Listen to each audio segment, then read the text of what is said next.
Start recording. Awesome.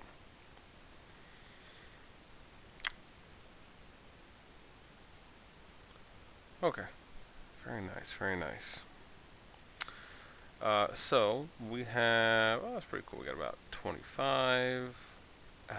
Good numbers. So let me. Again, I'm sure we'll have some more people trickling in. I know it's early in the morning, and well, at least for me, and then of course depending on where everyone else is located. I know we kind of had that happen for the last one, but hopefully with 24 hours notice for when we're starting today, we should be seeing a few more coming in throughout the next hour and two.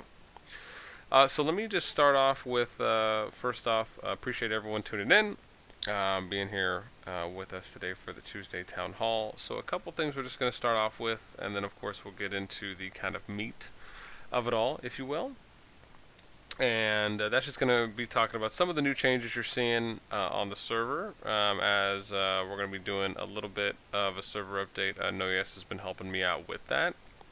So shout out to him and the help there. I know we probably will start as the server keeps growing. I know since we recently transitioned from being kind of a general all-purpose multi-game community channel to more of a kind of content creator multi-game community channel. The hope is we'll start getting some more influx there of players coming in. That are, instead of just kind of coming in for one game, it'll be kind of more of them coming in for, probably the community aspect of what they'll get kind of being a part of a server for myself as a creator, and then hopefully in addition to some of the game communities that we can be involved in. And then, so again, you're going to probably start seeing some changes that have been already implemented, and then we'll be doing a few more throughout the day after the town hall is when we'll start kind of going harder there. And then outside of that, again, I know one of the things that I know some people do ask is about kind of our other games process. I know we're going to be revamping that section and just doing some simplification. I'm a big fan of less is more, so it's nice to try and have somewhat of a nice touch-up maintenance day, if you will. And so we'll be hopefully simplifying the kind of other games section or the Game Hub section that some of you have taken a look at. Essentially there, it's really just being able to request a game, and then the game gets added, and then as long as it gets 20 votes, right, then we'll add it and kind of test it out on a trial basis.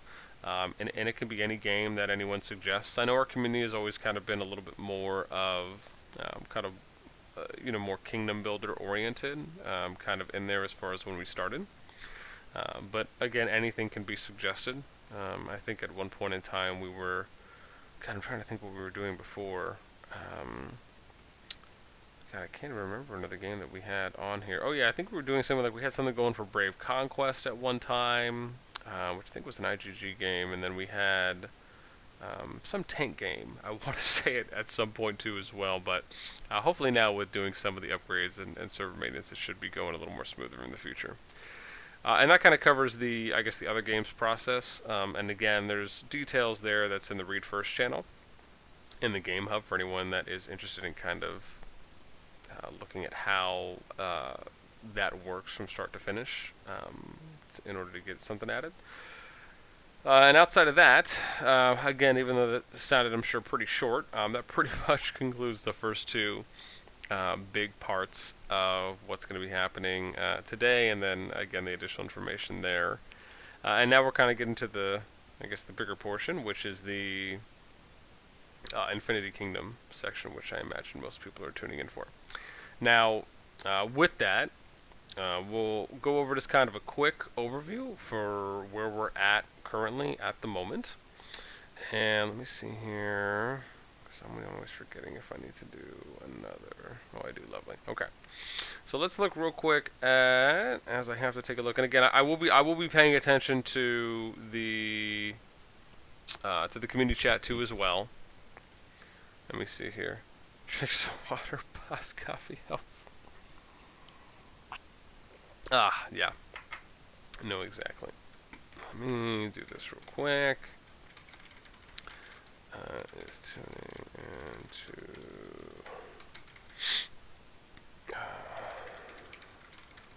Questions and discussion.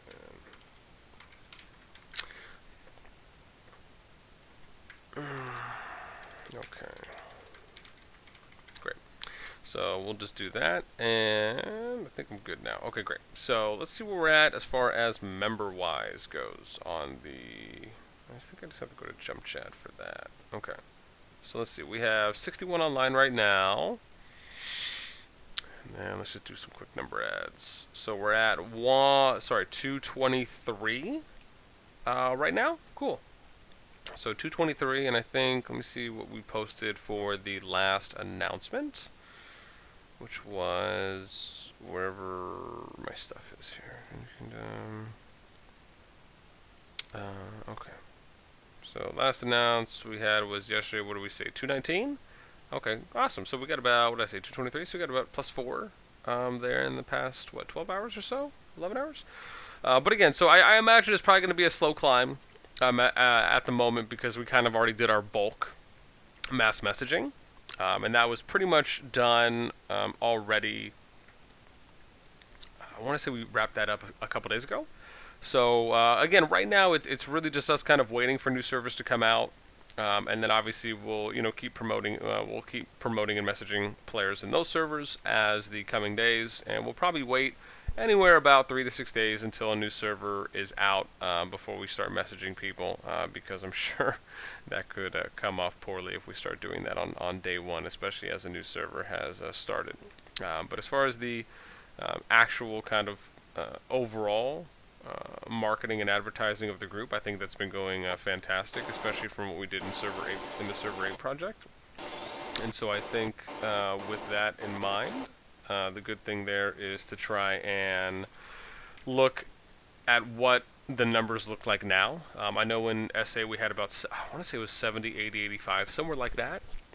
So the fact that we've almost now tripled, if not, I guess actually we have tripled. If I'm thinking about that a while, somewhere there in the middle. I think the numbers for the project right now look fantastic. And now it's really just kind of a matter of fine-tuning some of the organization and then kind of getting to some of those next steps. And so, again, that kind of gets us to what we're going to be doing next, which is just going to be, let me see what I have here for, let's see, okay. Yeah, so again, we still have, I'm trying to think right now where we're at right now with, I think we have currently 6, if that was the right number. I think we have 6 or 7 leads, and as far as R6s. And then I think we're up to almost 20 officers at the moment, so the numbers are looking really good. Again, I know we're trying to project for more than 9, or at least somewhere kind of like between 6 and 9. So I think we're about 2 away right now from hitting that kind of 9 mark. And then of course we might even open it up for people that want to just like try a hand out at being a lead, or even kind of a Academy staging alliance that could eventually condense later on, even though that really more or less is going to apply to everyone. Just depending on how things go. But outside of that, like I said, us focusing on the jumpers at the moment, which is, I imagine everyone is probably somewhere, at least that would have started. Let me see what my timeline was here ago for, I think I'm on 13 days, 14, okay. Yeah, so started this account 2 weeks ago. I would imagine most people are probably a week or 2 weeks in to their jumpers on average, outside of anyone that joined if they were already prepping one prior to that time. But outside of that, I would say anywhere if you're kind of around the 50 to 70K mark, give or take, right, I think that is a good range. I know, as we mentioned before, the window that we're still trying to look at, right, is more or less really the troop power. I don't think the Lord power is that as important now that we're kind of going through the process, because I think even my march right now is almost 17.5, right, as my primary, and I haven't even been front loading a lot of my materials into my primary. So I think trying to kind of get to that somewhere around the 18, 19K troop power I think is ideal, to try and get to at least for your primary going in. And then I think now with us kind of getting into some of those final staging, right, so now we had people that were providing suggestions in the kind of suggest a name channel. So I think we look really good there with going into our first round. And let me see, because I know some people were asking me if I had a chance to take a look at the name suggestion channel. So let me see here. Where's the suggest name? Okay, cool. Yeah, so we got quite a few. So I'll probably let it run maybe till the end of today, give or take. Actually, we actually have quite a few. Yeah, so we'll see. We might let it run till the end of today, at the longest, and then we'll probably close it out. We'll put all those name and family name suggestions, I should say, into a kind of Google voting form, and then we'll post that either this evening, if not tomorrow morning at the latest, and then we'll let everyone kind of do a round one vote, and then we'll take the top 10 names and do another vote, and then if the names are close, then we will do a third round. If it's not that close, then we'll probably just go ahead and pick one at that point. Now, outside of the kind of leader positions, where you're at right now in the jump, we are going to be opening up probably some other departments that will be coming up. I don't know if we're going to do it today. Going to try to at the earliest, and that is going to be something along the lines of we might open up a diplomacy department. We'll probably open up a war department, most likely. We'll probably open up an ICE department, which is for like data gathering and intelligence gathering. And then we'll probably open up a graphics department. So anyone that enjoys doing graphics or things like that will open up something there. So that way players, alliances, and maybe even something for the Discord server, right, could be done for anyone that enjoys doing that. And then we'll probably, because again, I already have some pre-drafted application forms for those. I'll just have to convert them over to the IK version. But those are some of the things you might be seeing as early as today that'll be opening up. And then outside of that, right, I guess just touching on the jumpers real quick, a little bit more than I just did, and then we'll open the floor up for any questions, because I know we usually always have a good amount of those, is that, the big thing right now at this stage, because I would imagine most people are already at level 8, and then, a lot of really what you're going to be doing is kind of what you see me doing now, right? You're just going to be doing a lot of, maxing out your gnome bosses to make sure your treasury is maxed, and then you're just going to be trying to, slow level up and attack the, highest level gnomes that you can. So for myself right now, I've already done quite a few of the 11 on the trends, so I'll probably do some more of the Bakkens and the Rogues just so I can try and get some of the other equipment, and I'll just rotate between those, and you'll just kind of see me do 11s until my true power lowers, and then I'll go down to 10s, and then kind of so on and so forth in order to burn the AP. And then after that, you're really just gathering, and then of course you're just maxing out Well of Time as far as you can. So I think for me, I might be able to do 4-8 now. I haven't tried it since I broke 17k, but a lot of these right here, even on the ones you've already 3-starred, you're really just going to be rating these, right? Constantly kind of going highest to lowest, so 4-6, 4-4, 4-2, and so on. That way you can just max the amount of EXP and resources that you can get from those. And then you want to keep gathering. I know some people might think it might be somewhat obsolete to gather, just because typically your true powers, especially for your second and third marches at this point, are going to be lower in power and their overall load capacity. So you might feel like it's probably going to be somewhat tedious. It is tedious, let me say that first and foremost. It definitely is. That is not an understatement at all.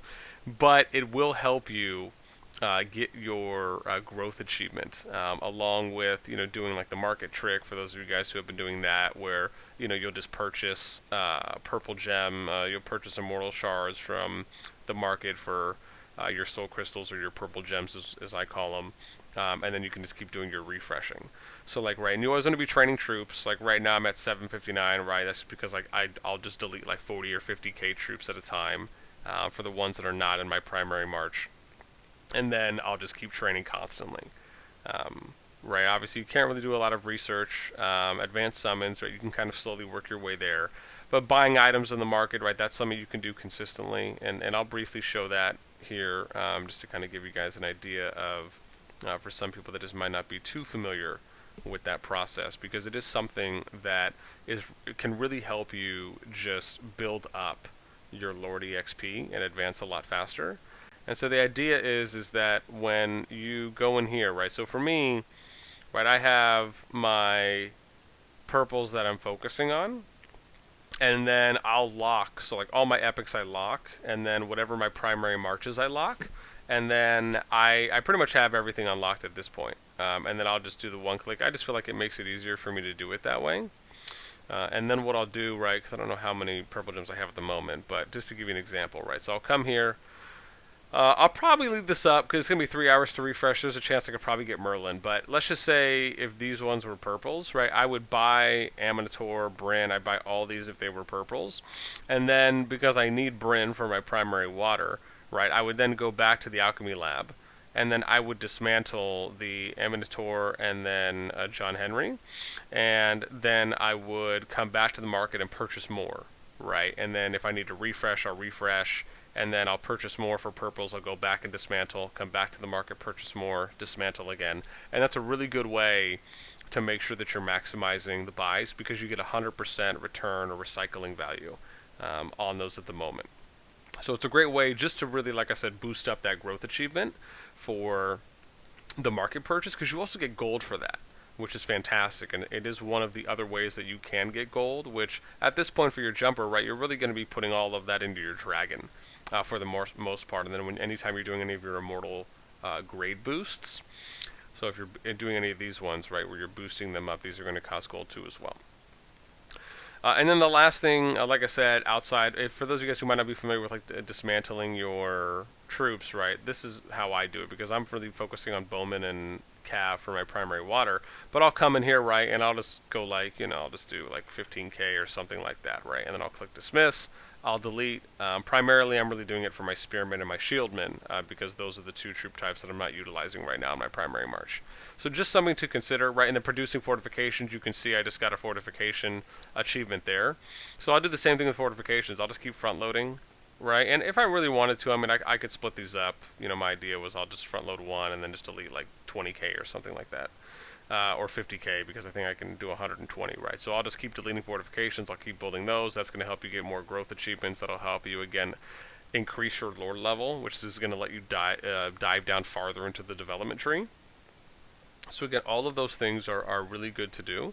And then, of course, right, outside, I mean, that's pretty much it. So one trick I will tell you, and I know someone confirmed this with us yesterday, but one of the really cool things, and I did test this myself, and I'll probably make a video on it as well, I thought it was fantastic, is you can actually manipulate the harbor. So you can do a 3-hour harbor summons for 40k, and you can wait 24 hours. So like after it comes back, it'll keep stacking purple gems.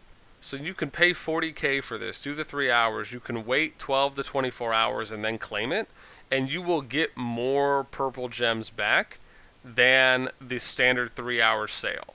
So you're actually saving a lot. It was really wild when, God, I'm forgetting the person who showed it to me in the IK chat. I feel bad. I would totally give them a shout out. I have to look who mentioned it, but I thought it was great when I tested it out. I did the 3-hour ship, and I think I got like 650 purple gems after I waited almost 24 hours to claim. So I thought it was an absolutely fantastic tip. And again, I think that's who it is. I think it was Erosian who was the one who posted it, if I'm correct on that. But again, great tip, right? If you're looking, I'm not really doing too many of these right now because I really want all my gold to kind of go into my dragon. Right, I just think the 40k is a little bit too high for not having any dwellings currently or any other kind of gold income. And especially if you factor in doing your ruins, right, which I think doing your ruins is absolutely fantastic, right? I mean, I was able to complete mine pretty early, but just to show you, I mean, you get a lot for this. You get your basic resource packages for it, and these are really important because if you look at after me completing ruins, I haven't really opened up any chests yet, but you'll see I have almost 864, right? And this gives me 2k gold for these. So don't let that go underestimated, right? I mean, that is a good chunk. That's almost what is that? Add 3 zeros, 864,000. That's what, 1.6, almost 1.7 mil gold if I was to pop all of those, right? And that's just from the basic resources outside of what you get for the redeem codes. And that's the other thing too as well I want to touch on. Make sure you guys are doing your redeem codes, right? Because I know someone told us that they tested it out where you can actually double up on redeem codes. So we have those pinned in the IK chat. So if you go to the, in the jump chat. So if you go to gosh, wherever it is. Yeah, if you go to Jump Chat and then you click on Pin Messages, I want to say it's the 5th or 6th one down, but it'll say Working Codes. And I updated it as well for the new one that got added along with the other one that someone else mentioned as well in the chat. So make sure that you guys are adding those. And you just go to your profile, you go Settings, and then you go Redeem. And then make sure you're entering in all of those codes, right? There's almost 40 codes, I believe, that should be still working, that I was able to put in on my main and then also my farm. So make sure you do that, because then again, when we jump, which is probably going to be here in maybe about 2 weeks or so, give or take, right, you're going to be able to enter those in again, right, which is really just amazing value. So definitely be on the lookout for that. And then I think outside of that, I want to say that kind of covers the bulk of what you're probably really going to be focusing on at the moment, for where most people, I would imagine, are on their jumpers. And then we're just, like I said, going to be getting ready for that. We'll start the next, like I said, the next big things right now, and then I'll open the floor up for anyone that has any questions in community chat. And like I said, if you do, the big thing there is, like I said, right, you feel free, you can raise your hand with like a hand emoji that we've mentioned if you want to ask a question over voice. Otherwise, you feel free to type your question, and I'll kind of go down the list. But the next couple things we're going to start seeing right now, as far as on for timeline things during the project, is, like I said, we're going to have the family name suggestion votes we have coming up. We're going to open up a few more departments. We're going to keep working on adding more leads and more officers. So if you're interested in applying for a leadership position or an officer position, even if you don't have a plethora or a lot of experience in Infinity Kingdom, that's fine. I mean, if you have experience in other kingdom builders as a lead, if you're just familiar with the genre, you're more than welcome to apply as well. So I want to say about half of the leads we currently have, right, don't have a ton of experience in Infinity Kingdom, but they do in kingdom builders. And for the most part, a lot of the stuff that's game related are things that are easily learnable, right? I think, in my opinion, a lot of the leadership skills is really going to fall more under kind of just being a good manager, if you will, right? Being active and social, being a good people person, and really just kind of being able to delegate as well. I think those are some of the more important things when it comes. I think having good in-game knowledge is something anyone can learn, as long as they want to and they're willing to. But I think being able to find people that are kind of good mature leaders that have experience and knowledge in other kingdom builders as well, and they're familiar with the genre and have led alliances, is equally factoring. So again, in the event, if any of anyone here that's listening to me say that, right, if you feel like sure, you might not have the most amount of in-game specific knowledge for IK, and you feel like that might be something that's deterring you away from applying, I would just say, feel free to still apply. That's not the God, what's the word I'm looking for?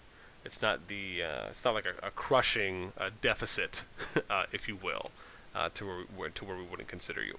And then for officers, we're pretty lenient on officers too as well, right? If you're willing to learn, if you read the responsibilities and kind of the tasks that are expected, right? A lot of that stuff is pretty easy to do, right? A lot of what you'll find out in an officer position is really just being a good frontline communicator, being someone that's socially active in the alliance in game, and then on Discord too as well. And then as long as you're okay doing a few kind of minor, managerial tasks in game, which is probably pretty similar to other officer position tasks that players have done in other kingdom builders. A lot of it you'll find is very familiar, and so we're not too stringent on that. So if you're interested in being an officer, you're more than welcome to apply.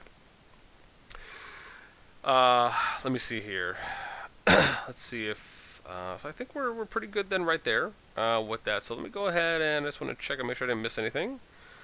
Suggestions. Okay, I guess the very last thing would just be that we are going to be trying to, once I think we maybe get another 2 leads or so, and we maybe hit around 9, is probably when we'll start doing the distribution. So we'll start prepping.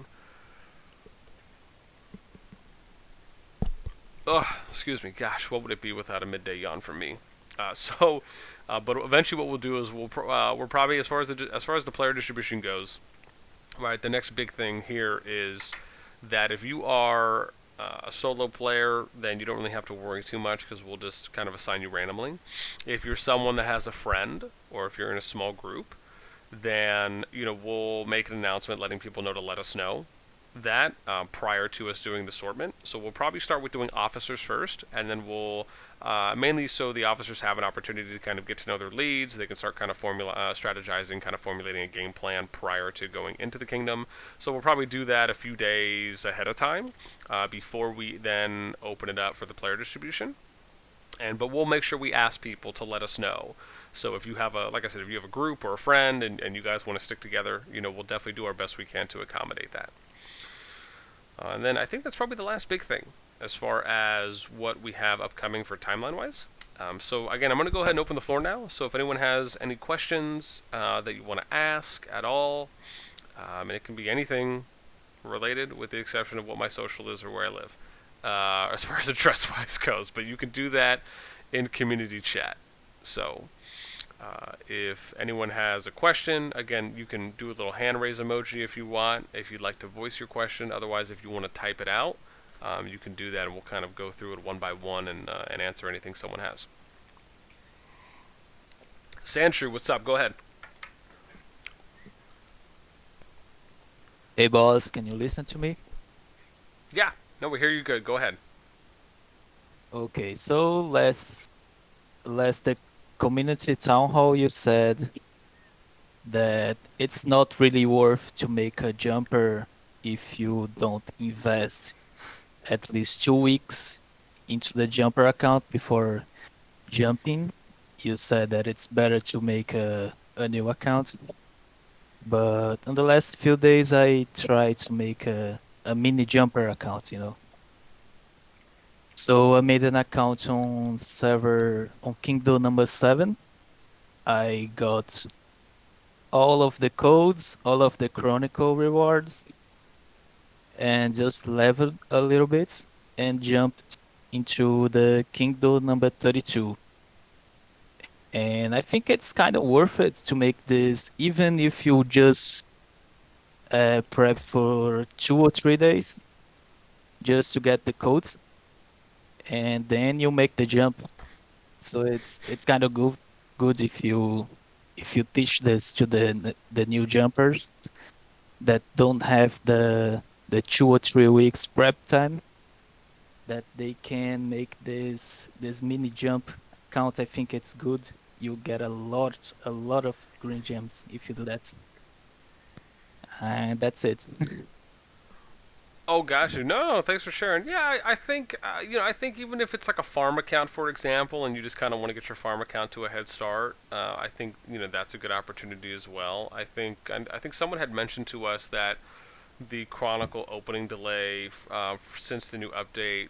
Someone mentioned that it might be shorter than the 3.5 days. I have to check the new server. That's actually one of the things I'm going to be doing here in a moment, just to verify the timeline. Just because I didn't hear anything back from my rep, so I'll just have to wait to take a look in game. Yep. But I do think that and I know this is something that I think Hobbsy had mentioned too as well when him and a few others were kind of doing the math on it. I mean, I think if you were to just invest all your green gems into buying philo stones and just doing constant 9 pulls in the market, and then using all of those getting all that dismantle purple gems or soul crystals from, yeah, you could probably make out like a bandit. You utilizing all of those, and then once again, when you jump, right, you could probably boost. I mean, now that I really think about it, you probably could easily boost your primary march if you're just doing nothing but fishing for soul crystals from them to skill level up. You probably could get a troop power to 18 or 19k probably in about 2 weeks or less. So I do think that probably is viable if you're kind of front loading your resource investment that way. And I do think that is a good point you bring up too as well. In addition to thinking about the math that was done on it, and I think that definitely allows for players that even if they are joining, it's just the thing to consider is that not all players might want to do that. And so if not all players want to do that, that's why I think players would want to spend a little bit more time gauging it as far as prepping the jump, unless they want to just make a new account when the server comes out, which is fine as well. Yeah, sure, they would miss out on being able to double up on the redeem code rewards, but I think that could just be something that we write out, and that actually might be a really good update for the wording on the jump prep channel, where we give people, like, we let people know there's two options, right? So like you could still join now, but you might have to do this if you want, in order to boost your primary march so it is a little bit stronger when you land, if you want to. Unless people just want to do it to double up on the rewards, and then they'll kind of work it out later, and that's fine too as well. I think the big thing is, we just want to try and give people at least good information so their accounts can be as prepared as they can be when we do finally make the jump. Yeah. So, So the Kingdom number 33, it opened in 1.5 days. So I jumped to it last night, and it was 1 day and 12 hours in, and I was able to jump into it from my account from the server 7 account that I created yesterday, and I just got the codes on it, and I jumped in server 32 with 1.5 days of creation. So I think it's good. It's a lot of green gems. oh yeah, Yeah, that's it. no, So for one sure. and 1.5 days it was server 32 to open. Mm. Oh, okay. Yeah, I'll have to. Yeah, and I know someone else mentioned it to me too, so I'm definitely gonna take a look. If that's the case, it's probably still just as good, and it's probably not as bad as we thought it might have been, based on what we were seeing in the early chronicles. But yeah, no, I'm definitely gonna take a look. But no, thank you for sharing. I appreciate it. Sorry, Z's. I think I might have missed you on your question there. You asked. The RSS you have is from Alliance territory, right? Yeah. So the yeah, because I know some people have asked me like, "Boss, how are you constantly keep getting your RSS that high?" Yeah, so a lot of that is from the Alliance territory that you're claiming. From going here territory, and then you do claim, and then you also get it from doing ruins, right? So you'll get some passive RSS from ruins, and then of course if there's any events that are going on, right, where you're claiming things, and then the resources go in. So there's a few ways to get it, as far as your resources kind of above your cap. But even if you looked at my storage, I mean, the majority of the resources that I have here are all lootable. So I'm just really lucky I haven't got hit yet. My farm got hit, I think, twice yesterday. But still been lucky. So I have to pray, and probably squeeze my butt cheeks a little bit for the next few weeks. But outside of that, I think I'm gonna have to just hope at this point. Sorry, Aomakua. Go ahead. Hi. I had a question about the ruins, the prophetic remains. Mhm. Do we just use them, or if we don't use them, do they turn into something else? Oh, good question. Yeah, so I've got that before. Best thing is to use them. I don't know. So like the example, I don't know if you played Rock, but I know in Rock, for example, if you don't use your like scouting maps to uncover fog, they'll turn into 5 minute speed ups, right? So if you uncover the entire fog for the kingdom, and you're at 100% unfogged, then, or fog cleared, then your mats will turn into like 5 minute speed ups, right? If you use those, I don't know if something like that works in IK. I would have to ask. I don't, unless someone's tested it or if you've tried to, because I know like some items they'll just give you gold if you, and as an example, if you, like, some of the items you get for events, if you want to sell them off, right? If it's like the flowers or whatever, like for the Easter event that we just had, like there's whatever those extra items, kind of forgetting what they're called, but the extra items that you could get to add to your event page that would give you that would unlock the next tier level of rewards on your column. Those things, if you sell those off, right, you'll get 1 gold. So it's not a lot, but you can keep some. So like contention of relics, as an example, you could God, what is it? So contention of relics, right? Those things, your valor marks, those will save. So I don't know I don't know anyone that has tested it. So like for example, like let's say there's a monthly event that happens. I don't know if all the resources from certain events will save for the next event if those same similar resources are back. That's one of the things I don't know if anyone has really tested yet. The only one I do know is for contention of relics, which is also important because if you don't want to use your valor marks, because like let's say for example, the good example is with us hoping to do like a faction rotation for contention of relics. Let's say you just got done winning. Let's say your faction got done winning contention of relics, and now you know that the next two contention relics are going to go to the two other factions. You can farm Valor Marks doing those two, don't spend any, and then wait to spend your Valor Marks when your faction comes back around to win, so you can have access to more rewards, right? Because there's three placings for the three factions, and then if your faction wins, you unlock more rewards that you can use those Valor Marks for. So that's an example of an event you would want to save resources for. But the short answer is I don't know. I would have to ask. Like I said, unless someone else knows. But what I've done is I just use them. So as far as if you're going to use them, then what I would say is use them on level 3s first, right? So usually the way you do ruins is you want to unlock, you do enough level 1 ruins to unlock level 2. Then you immediately do level 2, and you do enough level 2 to unlock level 3.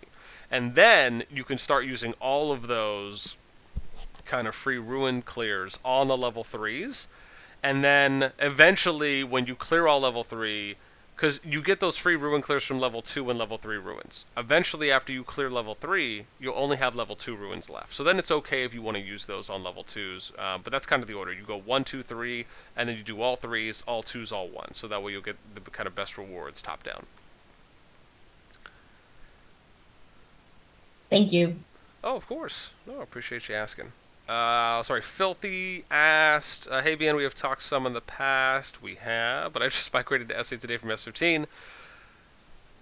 What can you see in the future for SA with the influx of players coming today? Oh my god, excuse me. Whew. Man, always gotta love midday yawns. Sorry, is there supposed to be an influx of people coming in today? I didn't know.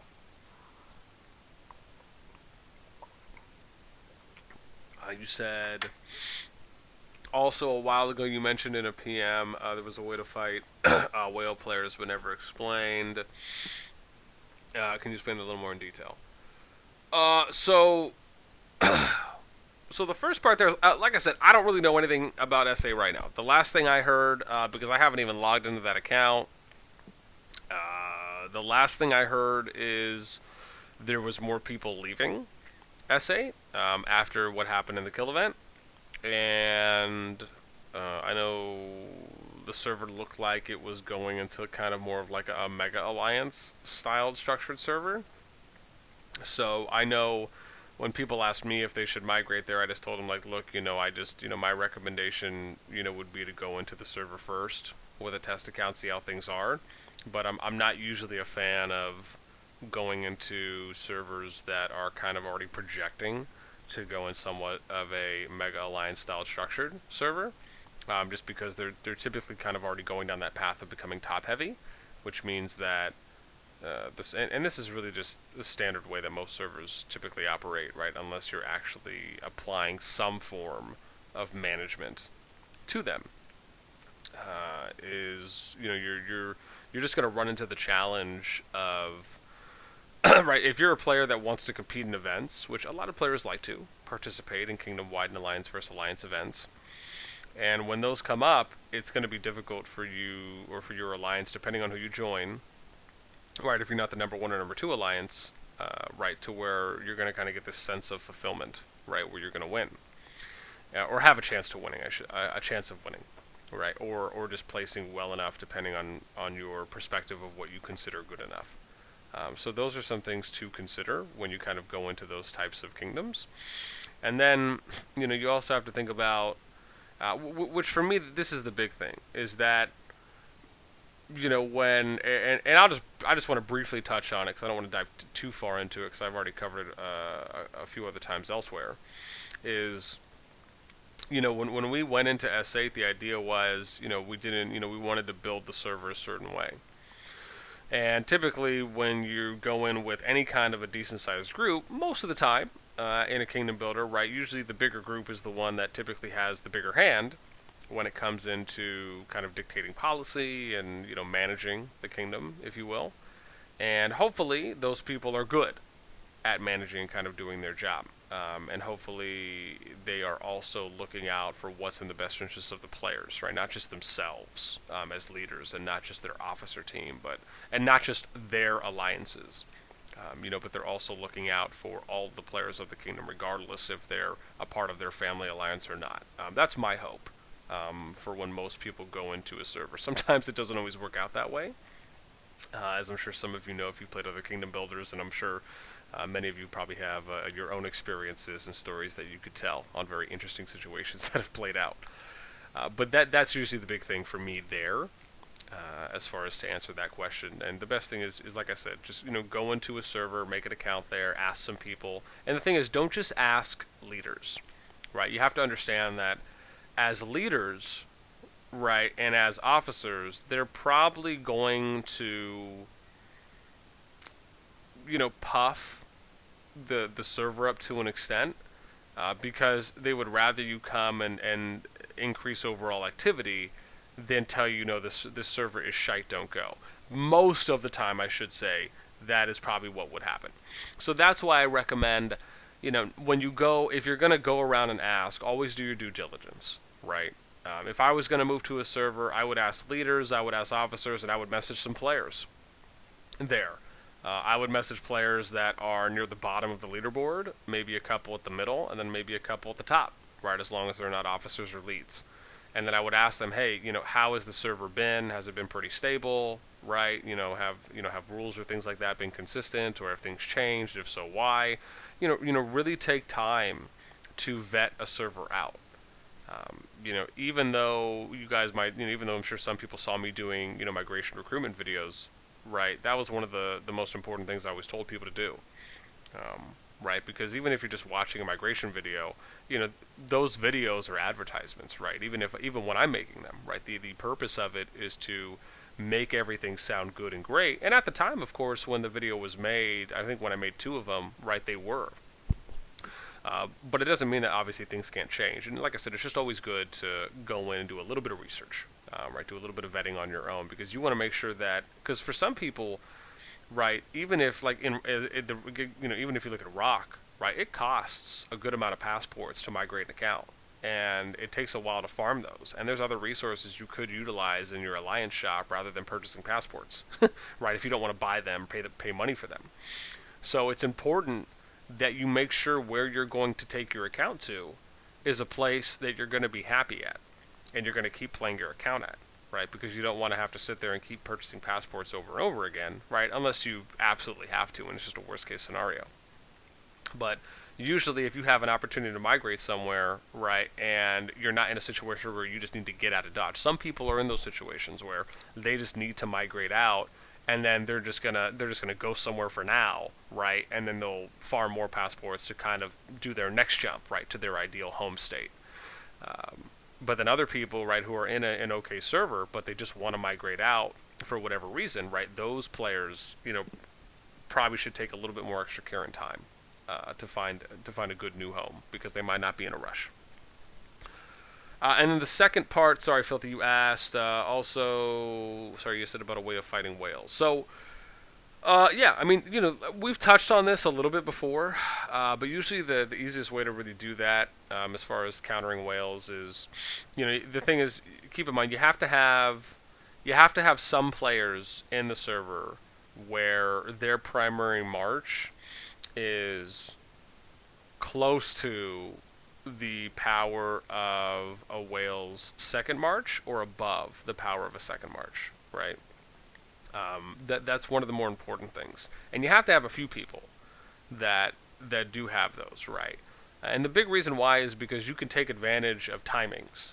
So, for example, if let's say a whale player sends out his primary march, or her primary march, then you can time it out where you guys are just trading victory blows back and forth, right? So you're still doing damage to a whale, especially if you have a few people and you guys are swarming or crowding a whale's base. You can take advantage of that too as well. Even if you're losing fights, right? Like, let's say you have a couple thousand less power than a whale's primary march, right? But you have a few people that are there, right? You can still do damage, right? If you have 4 or 5 people attacking the whale all at once, right? Even if they're defending, right? And sure, they might be winning, but they're still going to take dead. They're still going to take a hospital bill, right? So there's ways to combat it. Now, if you're like 30, 40, 50k troop power behind a whale's primary or even secondary march, then yeah, that's probably when you would really run into more challenges, where it might be harder for you to do because they'll be able to defend efficiently enough and then just attack you with the weaker march, right? Or they can use their second march to defend because no one else has a troop power that's even close to the second march, right? And then they'll just attack you with their primary, or vice versa. But it doesn't mean that they're undefeatable. Most of the time, right, unless every single one of the top players in a server, for true power wise, is banded together, you'll be able to do something about it. But like I said, a lot of people just don't know because I think the thing is no one's really sat down to kind of talk about PvP mechanics yet. That definitely is another video. That's actually a couple videos that I'll probably eventually put out about it, but it is doable. And in my opinion, I think combating whales in this game is actually a little more viable. It's still challenging at times, but I do think it's a little more viable than rock. And I think part of it is just because rock, you can run away with it, right? There's no troop cap limit. I think that's probably one of the most challenging parts, is that you can have unlimited troops in rock. In IK, you can't. And there's also a limit on how much you can buy when you run out of stuff. So I think there's certain soft caps that are put into the game to kind of help from like the ultra mega, megalodon whaling, if you will.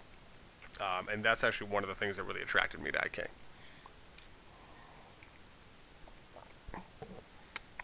Anyways, hope that answers the question. Sorry, let me get to the next one here. Oh, well, we still got about 30 people here. That's pretty good.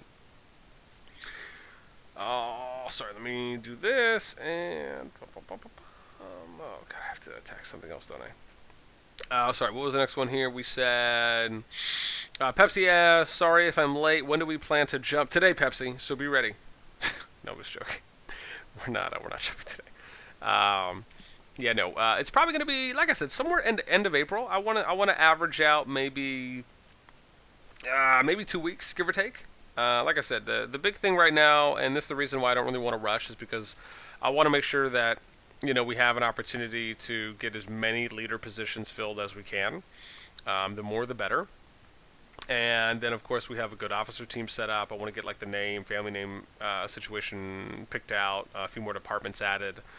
Which hopefully we can start doing that over the next today, if not over the next couple days.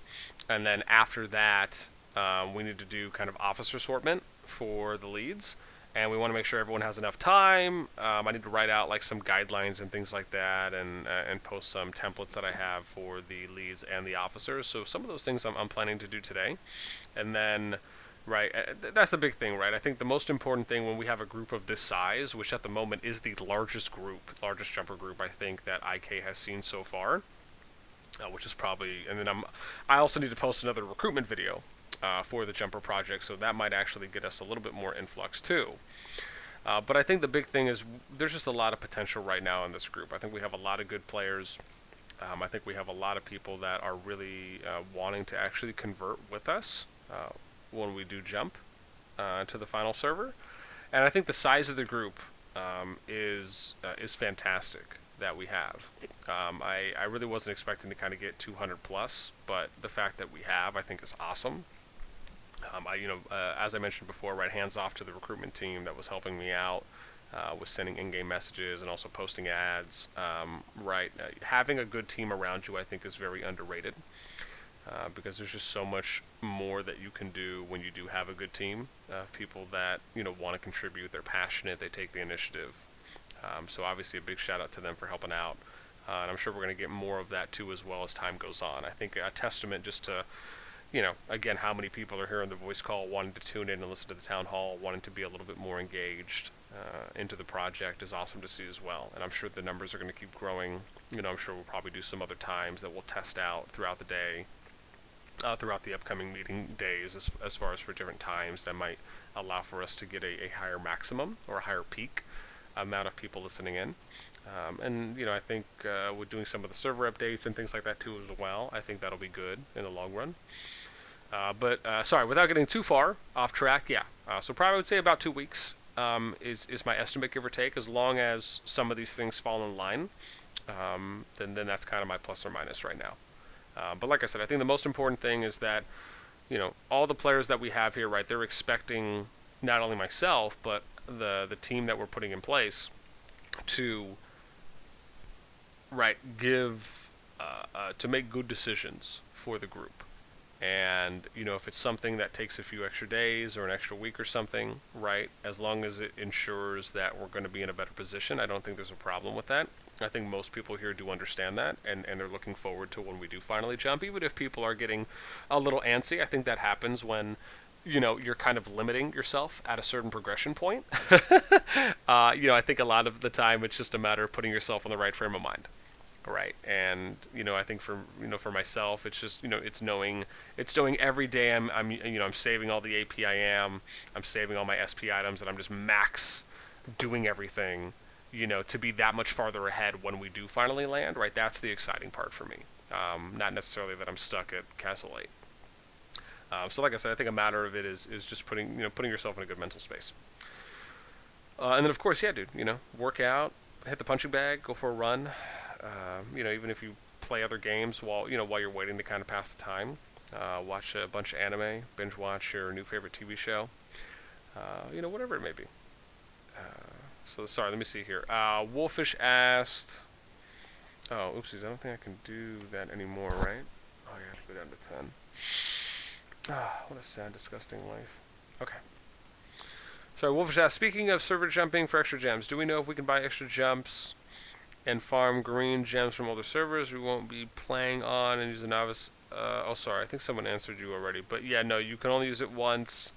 You can only do one novice teleport. The only other thing you could do after that would be buying a space teleport, but you'd have to go to a server that's 90 days old. And that probably wouldn't be good to do with your jumper. Because you probably would get eaten alive and then zeroed. So. Let's see what my 10, 11. Sorry, next one here is just one. Murphy. Sorry, Murphy had a question. Go ahead, Murphy. Hey Ben, am I audible? Oh, doing well, doing well. Thanks. Hello. Yourself? So I just wanted to ask about question related to shaping the kingdom. If this is the right phase to ask about. Oopsies. Yeah, no, go ahead. Okay. So basically, what we were discussing before was we would be more oriented towards server versus server.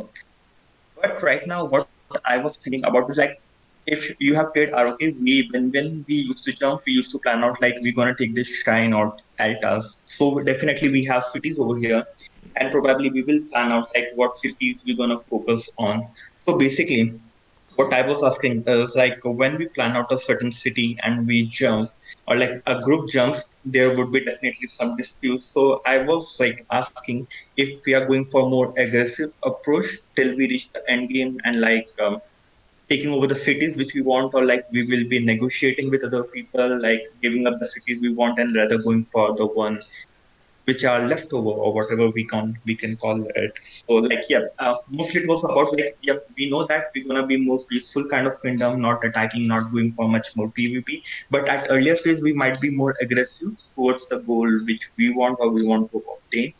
So I just wanted your a bit of general idea what cities which are good to take. A content would be great, so we can plan out which cities we can focus on. And other thing is that how we will take this. We will be aggressive or we will go with the diplomatic. Yeah, no. So I think again, I think that's a good question. With the way that, so let me start off with, we already have a couple city distribution plans and tiers as far as for like a top 16, a top 12, and a top 9. As far as planning out like where each alliance is kind of going to want to start at, that's definitely something we'll do. In addition to, kind of providing somewhat of a guideline roadmap for what cities they're going to want to try and go for first. The big key thing here as well is that, when it comes to like the level 5 capitals, which is going to be like the first big one, that's going to be a little more limiting. Is that as we start climbing up higher in city levels, right? Not every, like, even if we started with, let's say we started with 12 alliances, right? Not every alliance is going to be able to get a an immediate capital. Oh my gosh. Oh, God, third yawn. I'm sure someone's counting. So with that in mind, right, the way that we usually do it is, right, the top 3 strongest alliances, hopefully if it's one alliance at each faction, right, they will each be able to get one of the level 5 capitals, and then once they capture a level 7 capital, they will give up their level 5 capitals, right? So that way 3 new alliances can start getting some gold generation. So that's an easy way to do it, where you'll kind of abandon a city as you cap a new one. And the same thing can be said, like I said, it's not that, like, really for the first 2 events, which is Supreme Alliance and City Siege. Supreme Alliance is really the more important one, because Supreme Alliance is giving alliances free gems when they hit certain faction power minimums or tiers. And so I think you have to hit 500. I think it's like 500 faction power for like the top one. It's either 500 or 700. It's one of those. I can't remember. But the idea there is when we start, we're going to want to try and get as many alliances right as high on the faction power tier list as they can, because the rewards are better as they climb up. So those are things that will, and I can actually show you. Let me see what this new. I think I can show you with this new account. Let me see here. Where is it? Here we go. So Supreme Alliance. If you're watching my screen, you'll see that. Oh, I'm sorry. Is it City Siege? Never mind. I had that mixed up. So it is City Siege, right? So when your faction. Oh wow, they actually lowered this. Oh my God, I didn't realize they lowered this. They didn't even talk about lowering it. Wow, yeah, this used to be.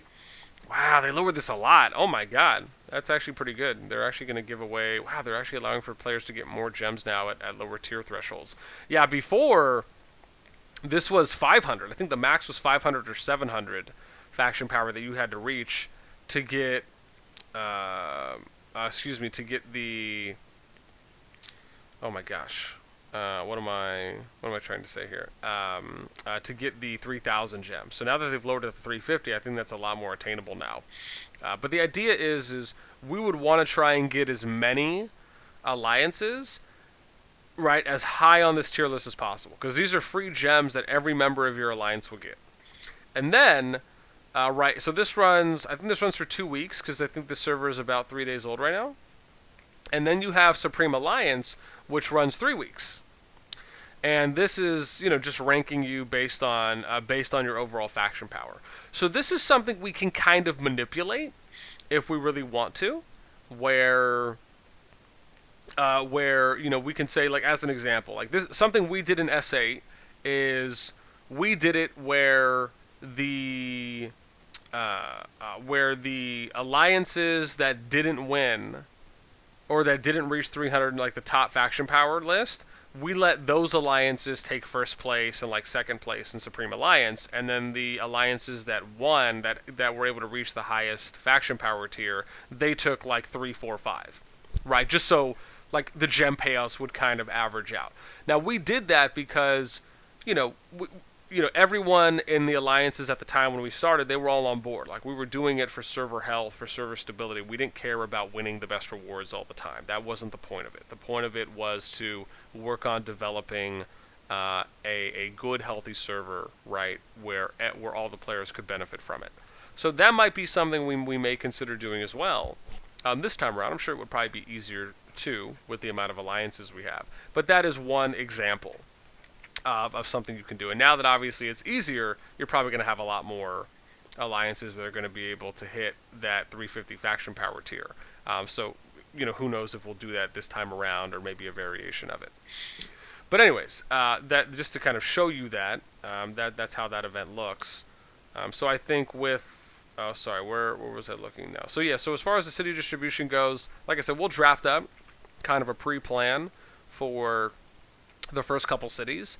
What we might do, and it's really just going to be dependent on once those events end. So usually what we do is we wait till the events end, and then when that happens, right? If we're not already working on it beforehand, is we will try and kind of limit.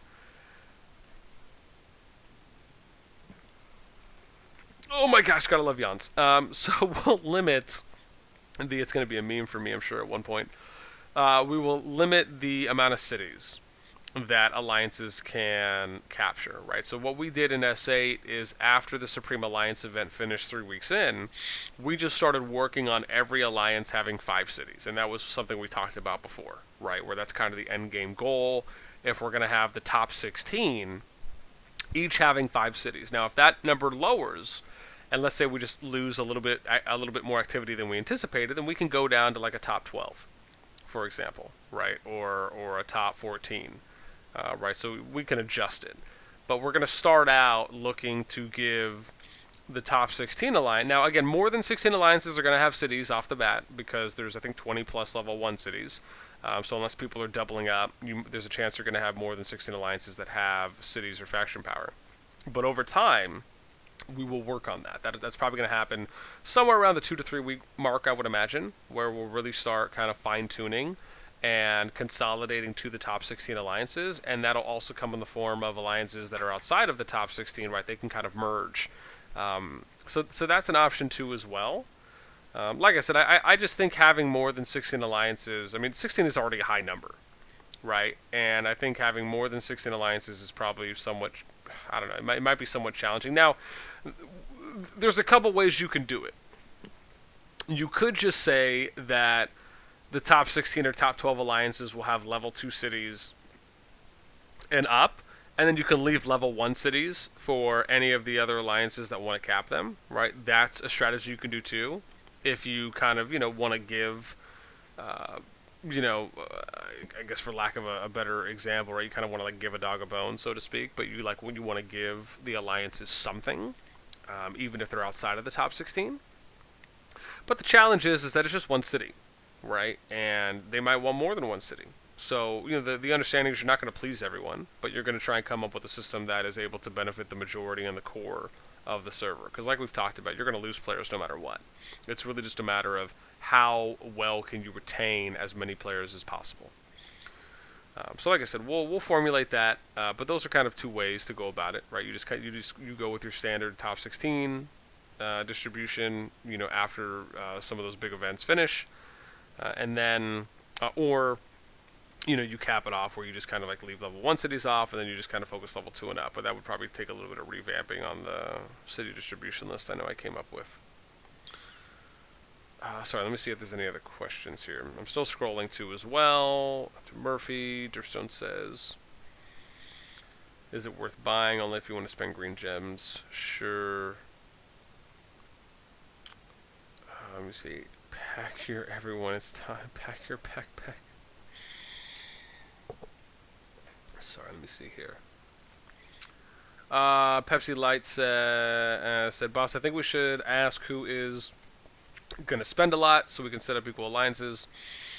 Otherwise, it can happen that one alliance is going to have a lot of spenders, and another one, no of them, so some players are going to stay without any gifts. So yeah, this is something, I'm actually surprised this question didn't come up earlier. It's usually a question that always comes up. So, what we may end up doing, and this is something that we have done in my previous rock projects, is we would create a anonymous Google application form. And the only people that can see responses is myself.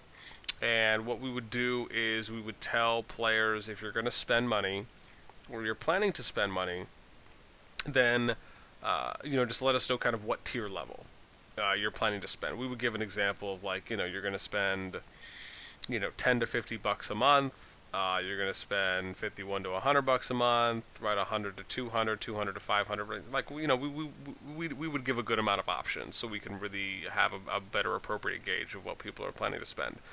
And then from there, what I would do is I would take all of those players and I would equally divide them among our alliances that are going to go. Because the thing is that so there's a few things. Let me preface with this. Even if you equally split spenders up, right? Which, yes, I do think it is a good way to approach, and that's mainly so you can maximize the amount of players that are able to get gifts, right? Compared to front loading. Now, some spenders do not care about that, right? They don't care if they're in an alliance full of spenders or not. Other spenders do care about that. So keep in mind that even if we split spenders up, and this literally happens. This has happened every project I've done this, right? Where we split people up equally, right? But keep in mind that people can lie on the form, right? So when you do an anonymous Google form, or like, let's say I did a roll call and I asked people to message me, people will lie, right? And you cannot, there's no margin for error there. There's no way to figure, like we've had people fill out forms saying they're spenders, but they're free-to-play players. But they just want to get put into an alliance with other spenders. So even though the idea sounds good on paper, you really have to think about the implication of how are you going to actually do that. Because the only way you can really figure out people who are spending is if they send you some screenshots of like their bank statements. You know what I mean? Or they or they're making purchases, right? So you could do something like that after if you really wanted to. Because you can look at who's making purchases in your alliance, and then if everyone sent screenshots of everyone who made a purchase, we can do data that way. That would be a more accurate, that would be a better way to really do it. Just because there's no way to really gauge. So that's why we've recently transitioned to doing more of like, we're just going to randomly assign people, because what then happens is people will complain. And they'll say, well, oh, boss, I thought you split up all the spenders. Why is this alliance more powerful than this alliance? Da da da da da. And that is because people lie. Or I should say some people lie. Let me be specific there. Some people will lie on the form, and there's no way of knowing how many people that fill out a form or how many people that message me saying they're spenders are actually spenders, right? Because there's no way to verify that information. So that's why we've just gone with, if we randomly split people up, then, the pieces will just fall where they are. And that's why I say the only way to really gauge that would be after we split spenders up, you would just look at anyone who's making a purchase, you write their name down, and, you let that run for like a week. You get an estimate on how much they're spending, right? And you can just like write down the number of chests they buy every day or something like that, right? Or the minimum amount of purchases. And then you can put a spreadsheet together and then divvy up players that way, right? That would be one way to do it. The challenge, though, right, and this is the other thing that you might run into, is that is there a guarantee that players will move their alliances after they're settled, right? Because, sure, some people may not care, but then some people will. And so a lot of it is really just coming to terms with that there is no foolproof way to do it. And that's really the best way to approach. That is what I have learned in my time. Now, if someone has a foolproof way of doing that, I would love to hear it. I've heard a lot of different variations over my past year and a half in Rock. But again, right, even if you have a good idea, that's why you always kind of want to crowdsource it, right? You want people to poke holes in your idea so you can figure out ways to kind of patch those if you're able to.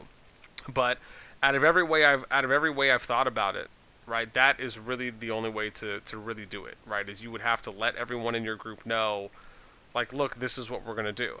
But then, like I said, maybe people don't spend money. Maybe they'll wait a week or 2 weeks, right, until after that period ends, and then they'll spend, right? So it's like, how long are you going to wait? And then once players get more settled in, it's just going to be more difficult to ask people to move. So that's why we're just going to go with like a random assortment plan, because it's really just fair for everyone at the end of the day. And then, like I said, the pieces will fall where they are. But again, that's why we have our alliance balancing plan that we're going to put into effect. So So again, that will help mitigate it. Now, let me say this is something that's happened in my rock projects before, where some spenders just got into some alliance. For whatever happened when you randomly assign people to alliances, right? There could be times where you might get an alliance or two that have a few more spenders than others, right, or even more. And when that happened, right, as we were doing our power distribution plan, right, to balance out the alliance powers in my rock projects, there were other alliances that started creeping up in power on the leaderboards, and then you would see some of these like whales, some of these spenders jump alliances, and others just didn't, because they realized over time that they're going to have to keep jumping. Like, just because they're jumping doesn't mean like, just because a new number one alliance pops up doesn't mean that alliance is going to have more spenders than the one you're in, right, or anything. Right, because what we did is we manipulated the rankings like that on purpose, as we talked about in the last town hall, for the good of the servers, the server and the community, right? So players would feel like they're able to compete, they can contribute more consistently, they can engage more, because there's not this wide power gap of people just feeling hopeless, that their alliance isn't doing well on the boards, and for whatever reason, right? I mean, players think a lot of different things. And that's one of the reasons why we plan to have balanced alliances. And keep in mind, it's not going to happen on day one. It might not even happen the first week or the first 2 weeks. It might not even happen the first month, as far as where it's going to get to that ideal state. Because it's something that you have to work on. And that's something we'll go over with the leaders and the officers. And that's going to be a big thing, a big point of focus for me, to really make sure that everyone is on board and on that page, so everyone kind of knows what the plan is. Because like I've said before, and I'll always say it, right? We do not care who the number one alliance is, right? That's the most pointless, most meaningless thing. We don't even care who number 2 is. I don't care who number 3 is. What I care about is having a healthy server where players feel like they can engage in a positive way, and they have a great time playing, because they feel like their alliance can win any event at any time, and they feel like their efforts and their contributions and their investment into their account and into an event for themselves as individual progress and for their alliance's progress is meaningful. That's what you really want, right? You never want players to feel like, oh, well, what's the point of me investing or putting my resources into this event for my alliance if there's no hope of my alliance winning? Right? There's a good amount of players that think like that. And so I think having balanced alliances is a great way of approaching it. I think you're going to have a lot higher activity over time, and I've seen it happen, even in my projects and other servers, during my time in Rock, that have lasted years, because they have good systems like this in place. Anyway, sorry for that rant. That went on for a while.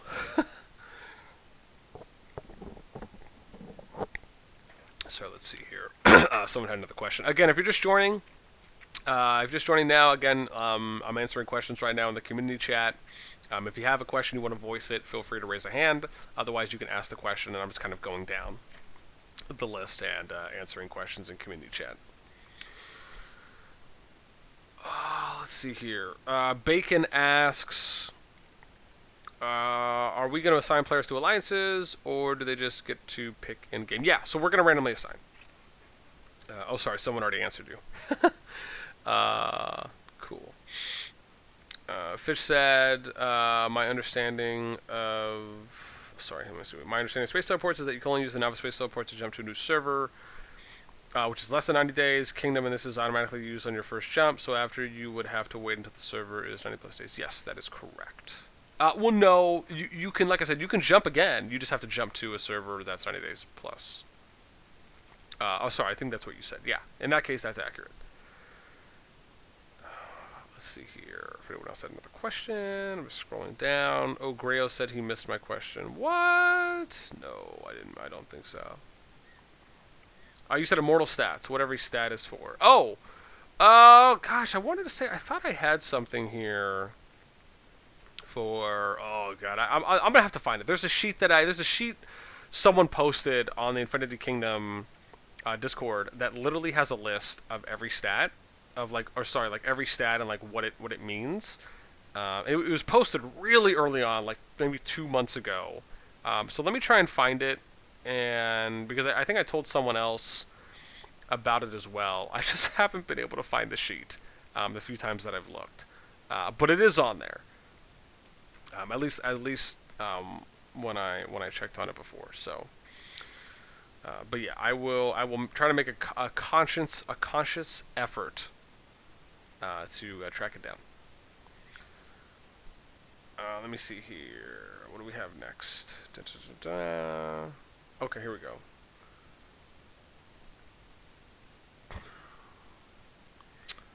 Okay, Hobbsy asked. Dun, dun, dun, dun. Oh, can I? Oops, what am I doing here? Oh no, I want to do this one. What am I doing? What am I doing? This one. Ooh, raise the power on that. Spicy. Spicy mommy. That's a mommy. It's a good song. Okay. Gotta let out some Cardi B in me every once in a while.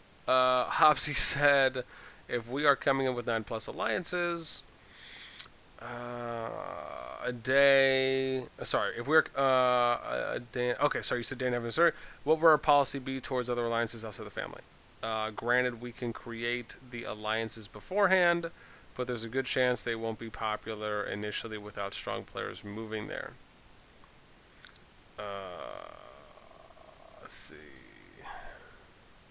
Okay. So yeah, no, good question. So I think the thing is that it's not that they won't necessarily be powerful, right? Again, the thing is that when keep in mind that when the server opens day one, right? Leaders and officers, and then any players that want to, right, are more than happy to. But at least leaders and officers are going to be expected to make new accounts in the server. The day that the server opens, right? And we pretty much know when servers are going to open, so it's not going to be a difficult thing to time it out. But the reason why is because when we're able to get in day one, we can start recruiting all the players that are coming in day one, right? Which means, you know, we can all make our main accounts. Every faction can have a farm alliance, and that'll be for second or farm accounts. And the best way to really do it is to make one farm account first, or one farm alliance first, right? So anyone who's in a blue alliance, they send their farm accounts there. When that alliance fills up with farm accounts, then you can make a second alliance if you want, right? Excuse me. The idea is that your farm alliances are going to act as shell alliances. Your farm accounts are there to build the alliance up and to develop it, so that way when migration opens, you can have active developed shells available for other players or bigger groups that want to migrate, right? This is like next level, let's Bobby Fischer think about it 50 moves ahead, right? This is what you want to do. So that's why outside of your main alliance, you're probably going to have 1 to 2 farm alliances per faction, right? So you have really 2 options. You have 2 ways of benefiting yourself long term, right? If any alliances don't pan out and they just lose activity, you can use those as shells as well. Any of the active farm accounts, right? This is why you started off one by one. You don't want to create a farm account per alliance. You want to front load activity so you can max out your member capacity in the farm alliance, and then when that maxes out, you go and make another one, right? Because you need to have max activity to get max development out of the alliance tech. So that's kind of the strategy we'll go in with on day one, right? So leads and officers, or at least as many of them, if not all of them, right, would be expected to make an account day one. I will be, and I'll set the alliance up. They'll set their alliances up, and then you'll just start recruiting people. This is why we're going to have, right, keep in mind, we're not going to split people up equally. We're going to split up 50 players per alliance. We're going to give every alliance about 5 to 15 players, right, to start. It's going to be somewhere around that. And that will be so we can, and again, it's going to be based on how many leads we have as well, right? But it's going to be whatever, like, the bare minimum number is. And that's mainly going to be so we can use the extra space to recruit other players coming into the server, right? We want to herd as much of the cattle as we can. And that's really one of the best things that you can do on day one, right? And then when the jump accounts come in, then what you'll do, because you have to keep in mind, when you're recruiting players with those first 24 to 36 hours, Not every single one of those players is going to pan out and be an active long-term player. Some of those players will lose activity. Those are the ones you'll just kick out and remove as you're increasing your member capacity, and then you just add in your jump accounts, right? Super easy peasy, lemon squeezy, make it nice and breezy, okay? Beautiful cover girl status. And that's how we do it. I hope that helps. Alright, let me see. Sorry, Murphy said this kind of list. No. So the one I'm talking about is it was like literally, it almost looked like a spreadsheet, and they listed out each thing. So they listed out like magic attack, magic defense, resilience, accuracy, and then they defined what it meant, right? So people knew what it applied to in game. That's what I'm referring to. So someone actually had a list. Someone actually had a screenshot of that. They posted on the Infinity Kingdom Discord. I just can't remember what channel it was in. It was in either general or questions. That's what I know. It was one of those two channels, and it was maybe like a month or 2 months ago someone posted it. And I thought I took a screenshot of it. I have to look through my screenshots to see if I did it on my phone. Yeah, actually I could have done it on my Gyazo too. Okay, so yeah, so maybe No Yes remembers it too. Yeah, I mean some people might. It was like someone, there was a guy posted it one time. And again, I can't speak for the validity of it, but it sounded good. It sounded good enough where I would give it to someone and be like, use this as a soft gauge. So, but yeah, okay. So, sorry, let me get to the next one here. Sorry, Murphy, you asked something again. Sorry, I'm trying to like do this. I have to log into my farm account too. While I'm leveling up this. Ooh, look at that Gaius pool on that shard summon. Juicy. That's nice, that's nice. Let's see, Shieldman Barracks. Sweet. Nice, I'm almost done with this, then I'm going to have to go to the new server.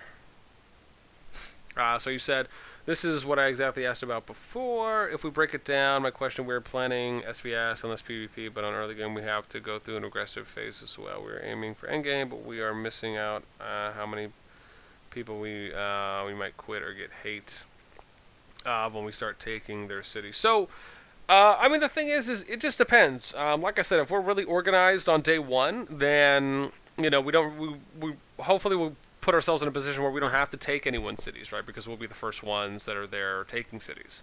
So, right, that's going to be something to consider as well, you know, when we go in. And that's usually the best thing, right? It's a lot better to take a city first than be someone who's taking someone else's city, right? Because then you're the one who can kind of play the defensive stance. Let me see. So are we going to give up on cities which we planned? So the idea is, right, is that when you come up with like a plan to take cities, right, it's always a recommended guideline, right? I think with our group, we'll probably get the majority, if not all, of the level 1 cities that we plan to take. At least one, of course. And then, you know, we'll prep for like a level 2 city. I don't know if there's a need to take more than one level 1 city. I think the better approach is to take one level 1 city per an alliance, and then immediately look to prep for a level 2 city, and you know, and then a level 3 and a level 4, and so on and so forth. Right now, if cities are just not being taken that early, or time has gone by, and then your alliance has an opportunity to take an extra early city, feel free. Right, because I think. Right, the starting rewards, like the first occupation rewards, which is gems, it's not that much, but it is something. Right, is an okay, you know, cap reward that you get. But like I said, keep in mind, right, the objective here is we're not going in trying to be greedy and take up everything. Right, we want other alliances to have an opportunity to flourish, because you know, you want to account for the unknown. And the unknown is that we just don't know if there's going to be other really good alliances that are going to look to want to... Because this is what you have to think about, right? We are going to promote the server. I'll promote the server before... well, I don't know. I'm 50-50 on that, if I want to announce like what server we're going to go to or whatnot. But regardless, people are going to know what server we're going to go to. So there may be other alliances that join. There might just be other players that join. But the objective is that we're not trying to sit here and hoard everything, right? We want to take, at least one of each is the minimum. And then, we want to allow for other alliances to potentially flourish. Because keep in mind, over time is the most important thing. It's not what we're getting immediately. Over time, we're going to transition to like a top 16 format, and then each of those 16 alliances are only going to have 5 cities. All right, and that's kind of what we'll do for the long game. So the beginning portion is really just letting everyone have their fun, right? Showing that we're willing to work with everyone and that we want to. And then, and people will be happy to cap some cities in the beginning. And then as we start getting to kind of the post-early game, if you will, right, those things will start shifting. Because again, we'll reach out to all the, like on day 1, if not day 2, we're going to already have things set up on the server, right? So we'll have a, we'll have like a council chat that'll be set up for all the leads, and then we'll have an officer chat that'll be set up for all the officers in the server as well. And whether we make whether we make a separate Discord or we just add them in here on this one, right? We'll figure that part out. But we're gonna reach out to every top alliance, even if they're not a part of our family, because we want to bring them into the fold as early as we can. Right, we want to make sure that we're doing our due diligence to let them know, like, look, this is our game plan, and sure, even though we have the biggest group here, right, we're not trying to take everything, right, but we do have a plan for the server, and this is what that plan is. And if you don't agree with that plan, then it might be better for you guys to find a new server to play on. Otherwise, if you want to hang out long enough to migrate, then you're more than welcome to do that as well, right? We're not going to sit here and attack people randomly. But this is our plan for the server. So, right, and the best thing is just to try and let people know that as early as possible. People appreciate that. So, it's like professional courtesy, if you will. Let me see. This is not limited. Is not limited to taking money occupied when it's about contesting as well.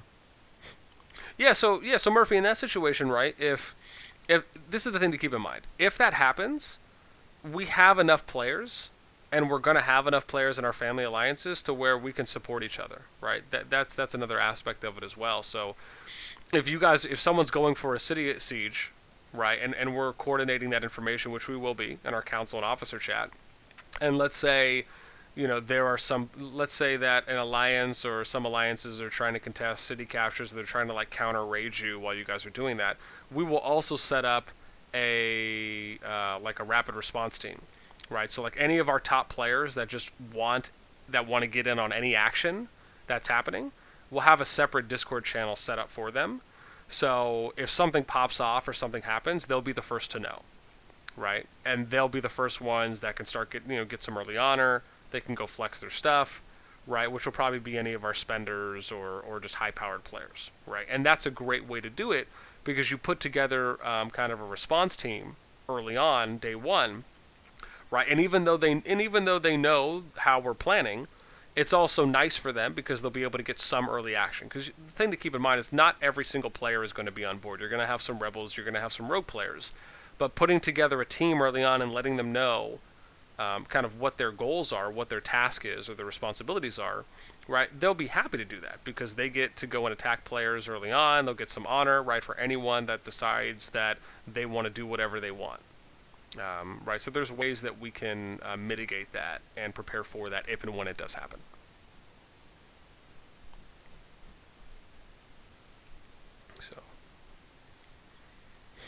So, what's up?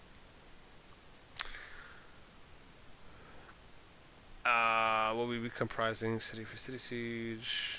Will we not be?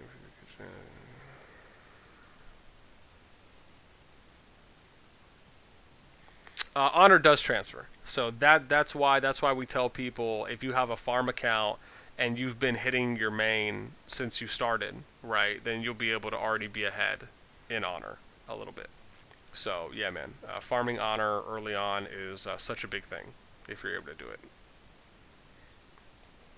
Sorry, on your jumper accounts specifically.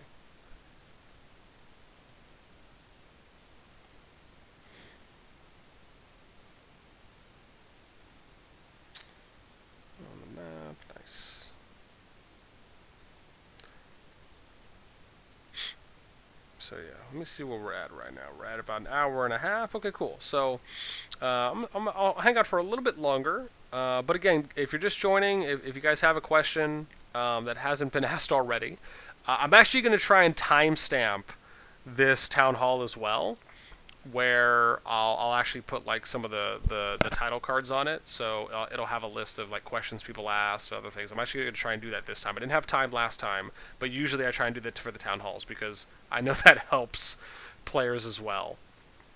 So they're not just sitting there and listening to it as a podcast. Even though I'm sure some people enjoy doing that as well, but for those that want to maybe go to specific questions that were answered, then they can do that too. So that's going to be my attempt today to do that.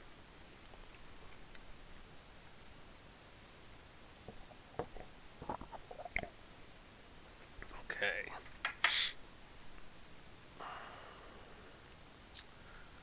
Oh, what's this one again? 9, 12. Oh, I'm out of AP. Sick. Nice. Finally. I can get off of this wretched account. Oh, refill? Can't refill. Let's gather. Alright, so I like that they added this in or did like a little update for this. So I can now like keep cycling stuff that's nearby. It's great, even if I click on the same thing. Because I don't think they had this in before.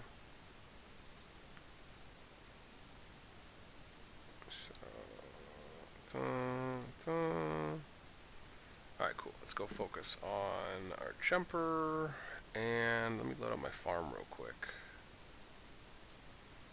Minimize that. We'll put you there.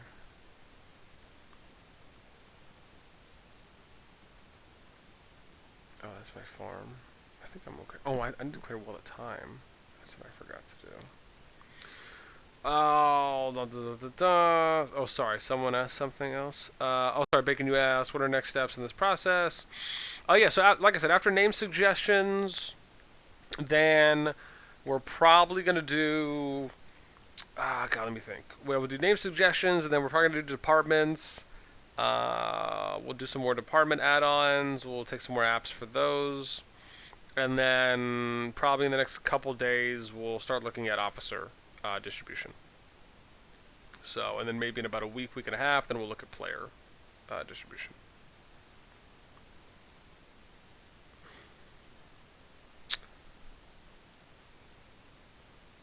So let me see. Have you thought of the podcast space for phone games? Seems like there's some good opportunity there. Podcast space? Like where?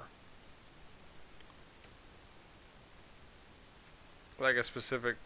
Is there a specific platform for what you mean, like doing... Gosh, I can't even think of the name right now.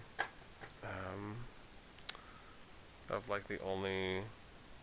like podcast thing that I know of. It's like the one that oh gosh, I can't even think of it right now. My mind is so congested with stuff.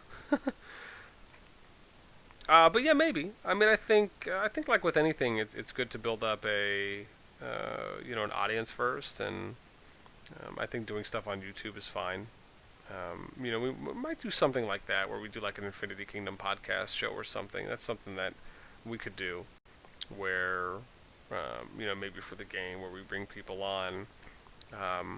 Actually, that would be really cool. I need to talk to the IK staff about maybe doing that stage channel thing, where people can tune in if they want to listen to like an IK podcast. That could actually be pretty cool. I don't think Rock has done anything like that. Just because I know it's a new feature that Discord just popped out with. So that could actually be cool because I know Vita and some of the staff there promoted when we did one of our town halls on the server before, and that was really cool.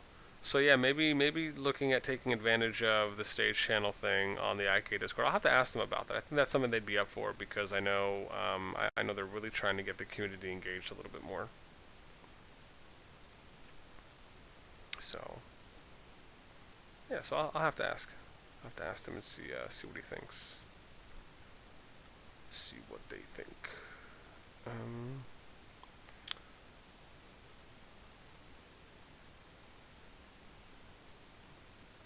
Also, since everyone enjoys Well of Time, the Buddha Control Modus, is there any hope we will have more content like this? So, I mean, I've done one Well of Time video. I'll probably do another one eventually.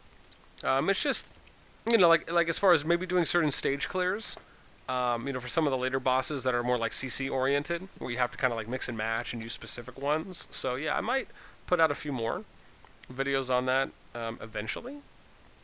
I know I'm going to be recording right when this town hall ends. I know I have to record like 4 or 5 videos, so that'll probably occupy me for like the next hour. Just because I didn't put out any content yesterday, just because my day was pretty busy. But Tuesday is usually when I try to, do a bunch of pre-recording if I don't have time during the days. So, but yeah, that's probably what I'll be doing after this finishes, and then, getting into the server revamp. Sorry, Make asked, are there planned events for the community outside of the game events? Yes. So, one of the things that we were doing as well, like, we used to actually have, like, a karaoke night. So, like, we would do things, like, weekly on the Discord server. So, like, as an example, we would do things like a karaoke night. We would do a watch party. So, like, we did that we actually had a group of people where we would do, like, an anime watch party. So, like, we would pick a show to watch.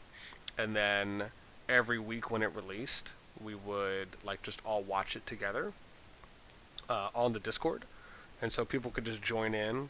We would watch it, and then we would talk about it after. So that was kind of cool. We've done, like, game nights where we've all play, like, one day out of the week we'll play, like, Cards Against Humanity, or we'll play something else on the Discord server. I mean, there's some really good game bots out there. So those are 3 things that come to mind. And then I know there's, like, some other kind of creative things, like, where you guys can do, like, I think it's, like, the drawing game. Like, you can play, like, charades, like, as a drawing game online. That's something that someone suggested as well, where one night we can, like, do that, where a bunch of people can get together. I'm sure there's other creative, cool games that are online as well that we could make a night of. So that's definitely something that we're really big on, and something that we'll probably reintroduce and see if anyone wants to, like, be the host for that. And then we'll kind of pick out days during the week that people would like to do those, or even if it's, two events. If it's something like on a Friday, like 2 different times on a Friday night, or 2 different times on a Saturday night, or, even if it's something during the week that people are able to go to. So yeah, I mean, those things, I would love to bring those back and start doing those on a weekly basis. But the short answer is yes. It is definitely something we're going to look into. I think doing those kinds of fun community events are great ways to get people engaged on the server. And just kind of give them another outlet, right? And I think it's also a good way to meet people, too, as well. Like, even though we're doing this town hall, for the most part, I'm pretty much like the main person talking, right? But when you do those kind of fun off events, right, it gives more people an opportunity to talk and familiarize. And so I think it's just a great community engager.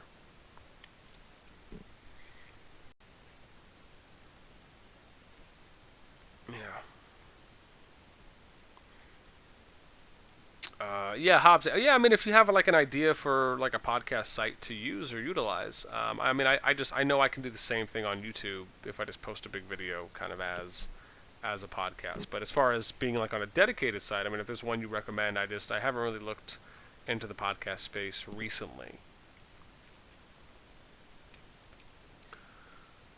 Sorry, Pepsi asked.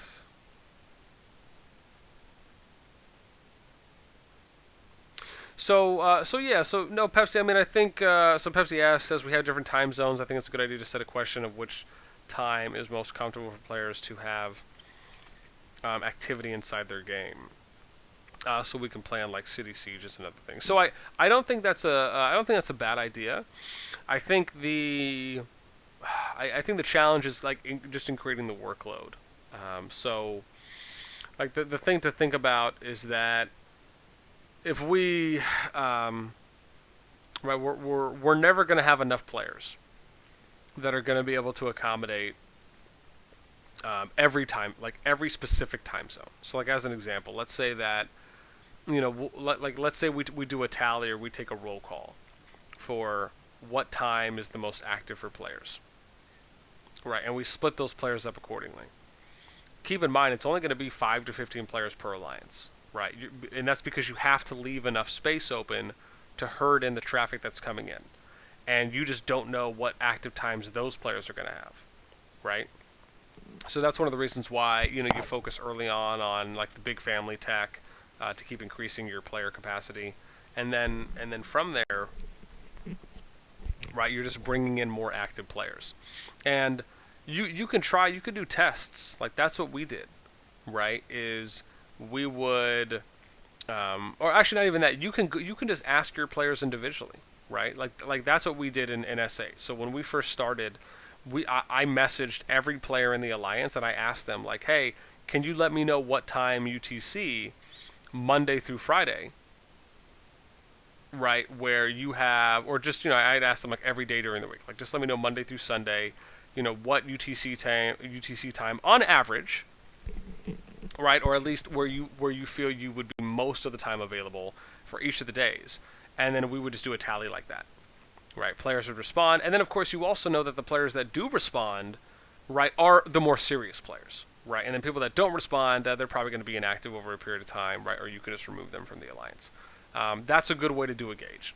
And you can assign one of your officers to do that. Just assign an officer, right, and have them go around, have them message every player in the alliance, and then just do a spreadsheet for the times. And then, you column it out. And then you can figure out what time you guys are going to do siege tests. And then from there, you just test it out. Pick 2 or 3 times, starting with the time where you think you're going to have the most amount of players on, and then do a siege at that time. Keep in mind, doing sieges on the lower level cities is better because there's less margin for error. And then when you do your next siege, pick the second time, the second most requested time. And then maybe you try doing the third most requested time on the third siege. And then you'll just get a better idea on where you're going to have the highest activity at. And then you can kind of go with that siege time going forward. Right? Because keep in mind, it's all PvE stuff, right? You doing sieges against structures that aren't moving, and you can attack them whenever you want, right? There's no rush really for you to attack those structures. So it's better for you to do the legwork early, figure out what your best siege time or window is going to be, and then set that time, right? And then if you want to try doing 1 or 2 other siege time tests, you can as well. But even that is going to be difficult to do because, again, the main point is that we're trying to bring in as many new players from the server into our family alliances so we can, because, again, keep in mind, we're going to have organized alliance mails, right? We're going to have synchronized announcement boards, right, for portions of them. And we're going to make sure that we're doing a good job of educating players in our alliances, giving them good tips, and that's going to be from resources that the leaders and the officers are going to have available to them, right? A lot of those are pre-drafted alliance mails I already have templates for, along with other resources as well, right? Now, like we've said before, we just can't say the same about other non-family alliances. Are they going to do the same good job of educating players, of giving them good tips and good advice, right? We don't know what they're going to do. So that's the reason why when new players are coming into the server, it's vastly important for us to get as much of that incoming traffic to our family alliances as possible. That's why we want to start out with as many alliances as possible. That's why I made that point of saying earlier that, even if you don't have a wealth of experience in Infinity Kingdom, but you've led alliances in other games, right, please feel free to apply for a leadership position, right? If you feel like you're someone that's good at managing, you like sending mails, you're active, you like socializing, you like informing players, do that, right? Definitely apply for a leadership position. So, Pepsi's like, I'm super pumped to conquer the city, by the way. Yeah, man, you conquer that level 1 city, Pepsi, you do it. Sorry, let me scroll down here. Bring me on the pod. Got you. Yeah. We'll see. I mean, I know Murphy's really excited about doing like the spreadsheet stuff for time zones. So I might enlist Murphy and a few other people to help out with that. So.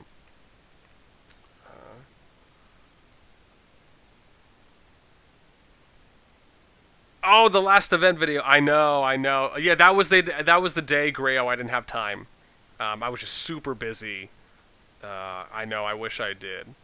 So, but I think I took some screenshots from where I was. So I still might release a video on it, covering it. Maybe today. Let's see here. Murphy asked, let me see here. Side suggestion, do you think it's a decent idea to plan our jump earlier before people get bored who are really excited to jump? I'll be honest, I think people are already excited. I think, keep in mind, right, you don't want to become, you don't want to fall into the trap of the megaphone effect. And the megaphone effect is where you have a few people that say something, but then other people see that and they think that that small group of people is indicative of the entire group, right? It's like when they say, it's like when they say, like, whatever that saying is, of like the apple spoiling the bunch or whatever, right? And it's like, no, that's one apple, and as long as you take it out in time, it's not going to spoil the bunch. So the idea there is we don't want to fall into that trap, right? Keep in mind, some people can be saying that. They could just say that nonchalantly. They can say that with not any, overly emotionalized intent of like, I'm going to leave this project if we don't jump tomorrow, right? I'm sure they're not saying it like that. I'm sure they're more likely saying it as, I'm just excited. I can't wait to jump. I wish we jumped earlier than later, but it's still not going to affect me playing my account. So I think it's good to have realistic expectations and appropriate ways that we're analyzing what people are saying to an extent. And so I don't think that the majority feels that way. I think it's probably just a few people that, just want to jump earlier just so they can start playing their accounts. But I think the core and the majority of the players that we have here understand why we're preparing the way that we are. And I think when we come out with videos like this, when we do the town halls, we record them, people can listen to them, when we send out good, informative mails or announcements, I think a lot of those things help with players having a better overall understanding of what the goals are and the expectations are coming in. And that it's really us making sure we're preparing so they can have the best experience possible. So. Ooh.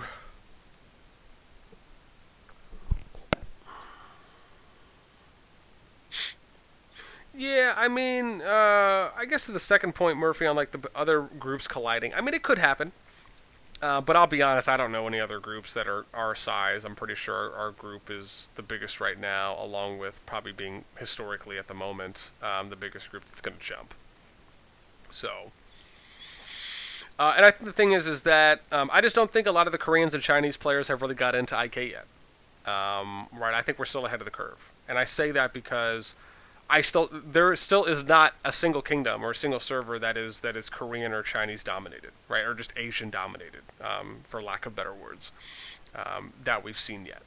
So, like I said, in my entire time playing IK, I've only ever seen a handful of Asian players, and then less than that are like big spenders, right? Now, it doesn't mean that they're not coming.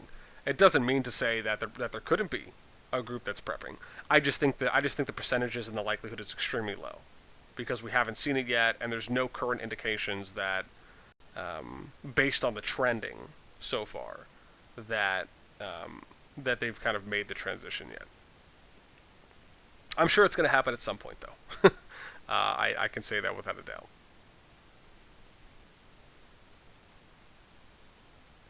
Well, the thing about so Hobbsy, to your point, that keep in mind.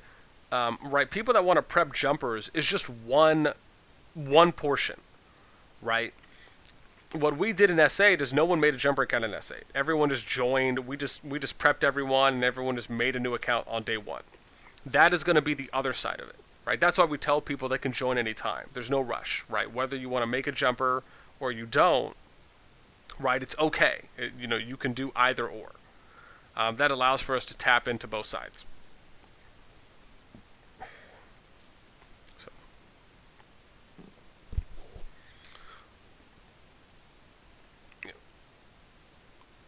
Free will, yeah, exactly. When is the day in the jumper video? What do you mean? What do you mean? No, yes. You said the day the jumper vid. You mean like the next like advertising jumper project video? Bacon said, what should the target true power be on your jumper? I would say like around 18, 19k, I think is ideal. I mean, even if it's 17k, I don't think that's bad. I would say the target to try and hit should be 18 to 19. Bad grammar. Well, then check yourself before you wreck yourself, fool. It's always fun to say that. Let's see here.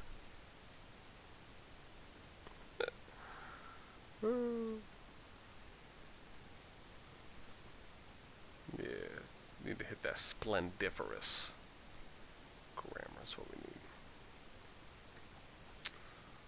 need. The joins. So, oh, this guy hasn't joined anything. Okay, cool. You're good, nice. Oh. Uh-oh, people are coming back in on the dank memes. It's time to run.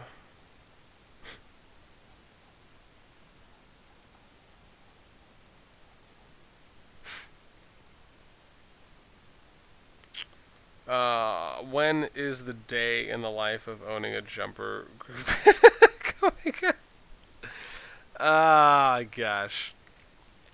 I don't know. Maybe I might. I'll probably. I mean, I'm gonna be cataloging the project anyways. So that's probably gonna be the next video. So it's kind of giving an update on the Jump project, and actually, yeah, because I already did a promotion one, so it'll probably be like a half promotion, like a quarter promotion, and like the other 3 quarters will kind of just be an update on how the project's coming along, so people can get an update. So yeah, that might be the video. Actually, that might be the next video I make today. And then actually no. Oh god, I need the Easter. Oh, rough life, man. God. Yeah, I'm probably gonna do the Easter event video today, and then I know people were complaining about like the Alliance tech or the Academy technology of some people getting like some free techs and then others not, based on the new update. So I'll probably make a video talking about that, maybe, and then so maybe either the second or the third video from today will probably be the jumper update video. So yeah, just so I can try and avoid putting out 2 videos in one day. So yeah, wow, God, in that case I have a ton of videos I need to record. Man, I need to make some notes. Where's my fancy notepad? My old school fancy notepad. Let me see here. What do I need to do? New player tech update, and then jumper update video. Oh yeah, Easter event post video. Chronicle update video. Yeah, it's making my list right now. That probably covers it.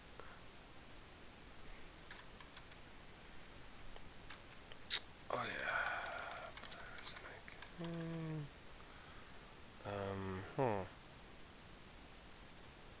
Oh yeah, and then I need to do my suggestions and feedback roundup.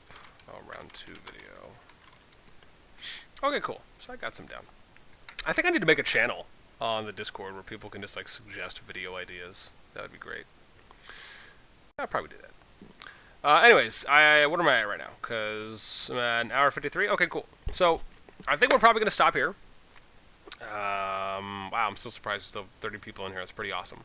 So I will. Oh no, not another channel. Yeah. Except this will be a good channel. But yeah, so I think we're probably gonna stop around here. Again, I appreciate everyone tuning in. As I said, I'm going to go ahead and upload this video the moment that that I dip out.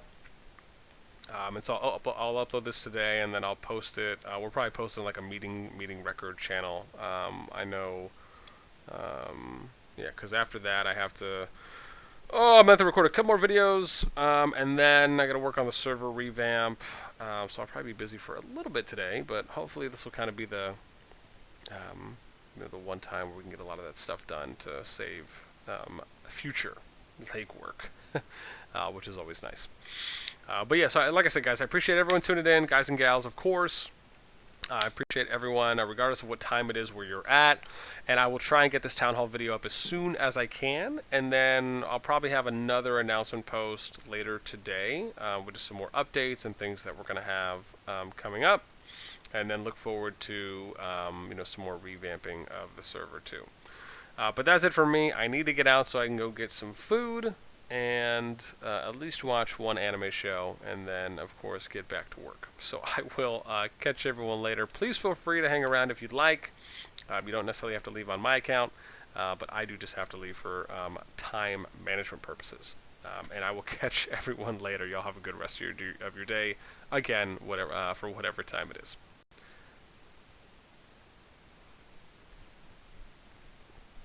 Cool.